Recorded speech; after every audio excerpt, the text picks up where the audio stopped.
Hi there everyone, welcome back to Press for Truth TV. Today is Friday, September 28th, 2012.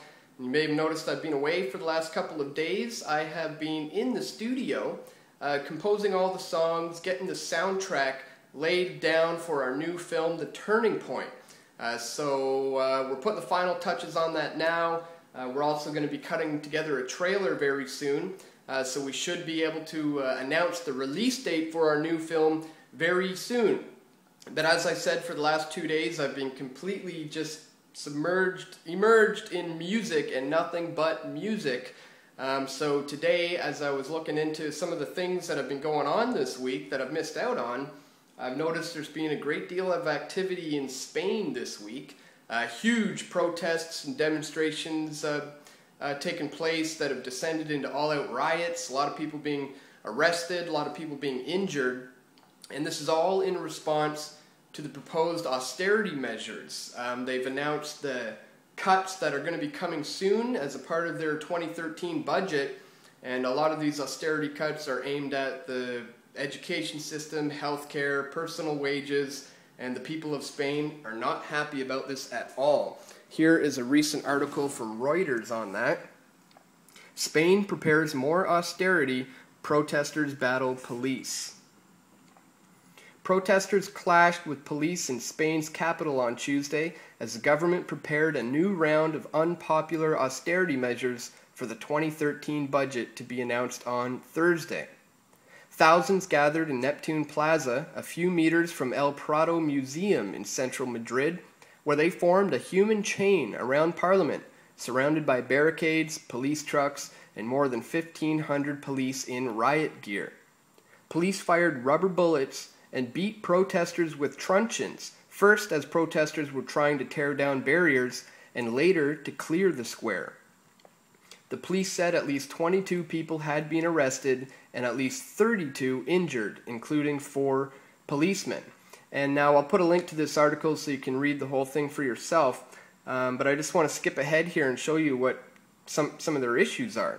Here this gentleman points out, "My annual salary has dropped by 8,000 euros, and if it falls much further, I won't be able to make ends meet," said Luis Rodriguez, 36, a firefighter who joined the protest. He said he was considering leaving Spain to find a better quality of life. With this year's budget deficit target looking unattainable, the Conservative government is now looking at such things as cuts in inflation-linked pensions, taxes on stock transactions, green taxes on emissions, or eliminating tax breaks. And as I said, a lot of this is also aimed at public education and public health care. And here's another article on that. Spain protest erupts as bank warns of deep recession. The Bank of Spain warned on Wednesday that the country is in a deep recession, suffering its second recession in 3 years and an unemployment rate of nearly 25%, a day after clashes in Madrid between protesters and the police led to 38 people arrested and 64 injured. The demonstrations on Tuesday evening against the government's austerity drive at a time of mass unemployment put in sharp relief the scale of discontent. Meanwhile, the United States watches as the effects of Europe's economic recession looms. In the wake of the clashes and a warning from the central banks that the country's economy continues to shrink significantly, financial markets have grown increasingly nervous.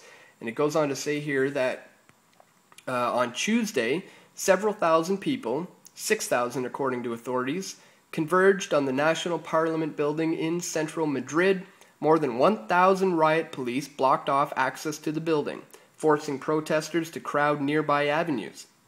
Police baton charged protesters at the front of the march, and some demonstrators broke down barricades and threw rocks and bottles. Well, here's a little bit of footage from some of these protests that have been taking place over the last few days.